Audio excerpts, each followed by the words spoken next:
Are you going to get more into who the number one contender is, and how much do you think they're going to use the rankings? And is AEW going to stick with the rankings? I'm excited about it. I know Tommy's excited about it. We'll go back out to the nation in just a second. But again, the follow up on Steve's call before the break about the blurred lines in AEW. Another one for me is Swerve. I mean, Tommy, Swerve Strickland is without a doubt one of the most popular wrestlers in AEW, yet he's a heel. You have Swerve, he's a heel. He attacks Hangman Page, home invasion style, for crying out loud. You can't get more heelish than that. But yet, when Swerve comes out, he's coming out with Prince Nana that's doing the most over dance in AEW that everybody's dancing to. Everybody wants the shirt. Everybody's dancing in the crowd. And then Swerve's like, whose house? Swerve's house. It's the most over chant in AEW. But yet he's a heel. So once again, am I supposed to boo Swerve or cheer for Swerve? And if I'm supposed to boo Swerve, if I'm supposed to boo him, then don't have him come out with Nana and don't have whose house and have the crowd say Swerve's house because you're supposed to be booing him. Ah! The same could be said about Samoa Joe. Here's what you do if you sit back and you look at the current success that the WWE is doing, like monster business. There was one anomaly to this thing of heel and baby faces, and that was John Cena.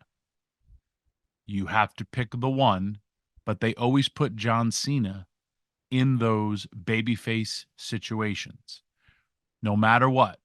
And he addressed his haters, and it also, like, for a while, it became a cool thing just to hate on John Cena. We saw it at the Royal Rumble. I saw it live. We're so happy he's back. Oh, wait, I'm supposed to not. It's because other people don't like him, whatever. We appreciated John Cena more once he became the U.S. champ and that challenge thing. And we appreciate John Cena because we realize we're not going to have John Cena much more. But what WWE usually does, and you look at it, you know, like I said this before, WWE has gotten the brand over as well as they've built superstars. I look at it where, how did I get MJF to where he was? But even MJF became a straight up babyface. He could be that anomaly. How did I get the Acclaimed over to the point of where they were? Because at one point they were the hottest act in the industry. Yes. How do I do it like that? Because you look at the industry is fueled, and I know Bubba says it's heels. It's not. It's baby faces. You buy their merchandise. You do all that stuff. You pay to see the good guys. You also pay to see the bad guys get their asses kicked. If you like the bad guys, fine, but then they're not doing their jobs to be the villains. How did I get to, I think also in WWE, if I would have had this anomaly, it would have been CM Punk. You'll have your CM Punk people, but that's always been CM Punk. So I've named two out of every wrestler. So who's going to be my anomaly? And then who is going to be, like, if they're going to be heels, they're going to be heels. If it's going to be Jon Moxley, he's going to choke people out. He's going to do things that make people boo him. We take away his entrance. We take away all that stuff to make him a bigger face when he returns. Same with Bryan Danielson. Bryan Danielson could get anybody over, heel or babyface, but you have to put him in those positions. And then you'll have your clear defiance of Eddie Kingston. Eddie Kingston, pure babyface. Keep putting him in those roles because he's beloved and you have to ride it. If Eddie was to turn heel, it better be on somebody that the fans loved. And then give me one hell of a reason why. And then you have your definitive good and evil. Everything goes up from there. Tweeners are, again, I've listed a few total anomalies, but John Cena was always booked to be the good guy, and he was the only one who continued on that path. When they started booing Hulk Hogan, what did they do? He turned heel. When he started they started booing him, WWE let him go. You know, Yeah, because Steve they had the Austin. Ultimate Warrior, who was more over than Hogan was at that time. Steve Austin. Steve Austin was the rattlesnake. He was an ass kicker. Didn't really change his style, but everybody he fought was bad. I'm just another person who could turn at any point because he's the Viper, Randy Orton. But right now, we are loving Randy Orton. We are loving LA Knight. When all you have all these guys doing what they're doing, like we want to see the arcade, you put them against the bad guys, and that's why WWE is doing that business with ticket sales, with merchandise, and with getting their content paid for a lot of money. And that's the direction you want to go if you're looking at the industry in itself. If I'm looking at it from a different set of eyes, if I'm standing on my mountaintop and I'm looking at the fields, I know what AEW has to offer. I know what WWE has to offer. I know what TNA has to offer. All right, what I want to do on the other side, and we got a ton of phone calls. I want to get to the Busted Open Nation, 877-344-4893, about the rankings and about our face-heel debate when it comes to AEW.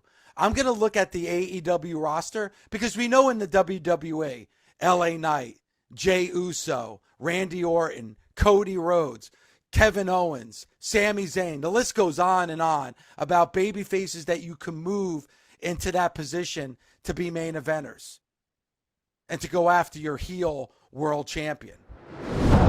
In AEW right now, who are your top baby faces? Don't need to name them all, but who are your top baby faces and your top heels? Clear cut baby faces. I Yes. would say Adam Copeland, Yes. Orange Cassidy, Mm-hmm. the Acclaimed, FTR, clean cut baby faces. And by Yeah. clean cut, I mean definitive. I know I'm cheering for them every time they come out. Yeah. Okay? I mean, for me, as far as singles wrestlers, it's Orange Cassidy and Adam Copeland, as you just said. Mm-hmm. Sting, but Sting's about to retire. As far as, heels, it's Christian Cage. Yep. On the women's side, it's a little bit more defined on the women's side. You have Thunder Rosa, obviously a big baby face. Actually, it's not defined because now I'm struggling. I mean, heels, there's plenty of them, but yet some of them are over, like a Sky Blue. It really is tough.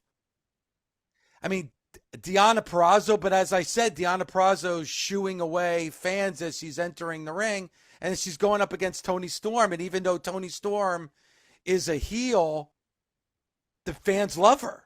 Willow Nightingale, babyface, but she's more with Ring of Honor. It's really, it's a tough one. When they burst upon the scene, Saraya, Ruby Soho's heel turn, a beloved babyface turned heel, hung out with mean girls. She was a heel. Now she's a babyface. There's a lot of that. That's why I said you need, honestly, Billy Gunn, babyface. Yes. The Acclaimed, babyfaces. They're cool. How did they turn? They got over with their hard work. They got over with they were always heels. They were a comedy act. Their rap was cool. That got part of the shtick, and then scissoring. And it just became different. I look at when AEW was at its biggest, right, Tommy? When they were at its biggest just a couple of years ago. Eddie Kingston, babyface. Eddie Kingston's a babyface, though we need to see more of Eddie Kingston. MJF was your top heel. Boom. I mean, we were even saying on this show, when you talked about heels in pro wrestling, there was no bigger heel in all of pro wrestling than MJF. Would you agree with that? Correct. But they turned him babyface. Then you mentioned the Acclaimed. The Acclaimed, I agree, over. Everybody's waiting for that moment for them to win the tag team championships. When they won the tag team championships, it was explosive and everybody was into it. Everybody was scissoring. There were scissor shirts everywhere. Then they lose, and now they're the trios champions. Doesn't have the same cachet. And I just feel like they've never been able to get to where they were a couple of years ago.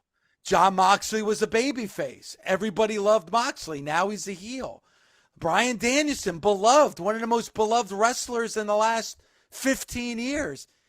He's a heel, I guess, because he's in the Blackpool Combat Club. I really have a tough time, and I think it's the biggest obstacle, Tommy, that AEW has is to find baby faces and heels, because I really don't know. Outside of like Christian Cage, defined heel. I hate Christian Cage. Every time Christian Cage comes out, he's getting booed. Adam Copeland, every time he comes out, he's getting all cheers. I would think the next biggest babyface after Adam Copeland is probably Swerve, and he's a heel. John Callis, heel. Yeah, but he's not a wrestler. I hear you. Nick Wayne, heel by association. Yeah, it's guilt by association. There's no doubt about it. And he'll learn how to be a better heel by hanging out with Christian. True. But I think we need more of that. Again, you could have the rankings, and you could have a heel versus heel and a babyface versus babyface from time to time because they are the number one contenders. But I think AEW, if I had to say what's AEW's biggest struggle right now to attract more fans and to get where they were selling out arenas, Tommy, I think it's getting back to the defined baby faces and heels. I think that's the biggest problem that AEW is struggling with right now. And Tommy, it's an easy solution. It's easily fixed. Like, I know, like, Bully, he gets on like the refereeing and the officiating. I don't think, listen, that's small problems that are easily fixable as well, but I don't think that's an overall big problem that you can point at and saying, all right, why are they struggling? I think the baby faces and heels is definitely something that that AEW is struggling with, and I really feel like that's easily fixed. Big time. The Young Bucks coming back, definitive heels. Yes. And their character work have totally, completely changed to how they were. And if you're going back from the originals to when Kenny Omega, who was the best wrestler in the world, when he was a heel, he was being a heel. When he was a babyface, he was being a babyface. Yeah, there's a few. I hope. Would you turn Swerve if you were Tony Khan, Tommy? Would you turn Swerve babyface, knowing how much your fan base loves Swerve? I would flip it, Steve Austin, Bret Hart style. Hangman Page, full blown heel. Swerve, full blown babyface, and embrace it and just put him in the ring against other heels. Swerve, and make Hangman Page, if he suffers this loss, like kind of what they've done with Drew McIntyre. Drew McIntyre has all the tools to be the top guy. He's not the champion. So what fuels him? I need this title. That shows insecurity. Now he's being a little bit more sadistic. Oh shit, I'm not going to mess with this big guy. Don't know if you're looking at what he does on TikTok or what he did on Instagram. I mean, he is so laying into this heel character. He went into his home gym and he goes, time to tear up my tries. And he start doing triceps, working out. Brilliant.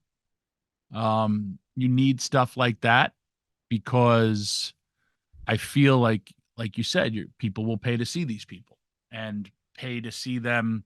Like Swerve, I would embrace just being a straight up baby face. You look at the match last night that he had. Yes, he's a heel. He's a heel that people cheer. Who did he wrestle? A guy who they're just going to cheer no matter what, Rob Van Dam. Yep. If it was somebody they're going to boo, like you tell Bully to go out there, be a heel, he's going to be a heel. Rhino can turn in a heartbeat from heel or babyface, but then everything that you do to set up Rhino to be a heel, he will just continue to be a heel. And that, that's, I mean, there's a big also reason. I mean, TNA's business is doing so well right now because definitive heels and baby faces.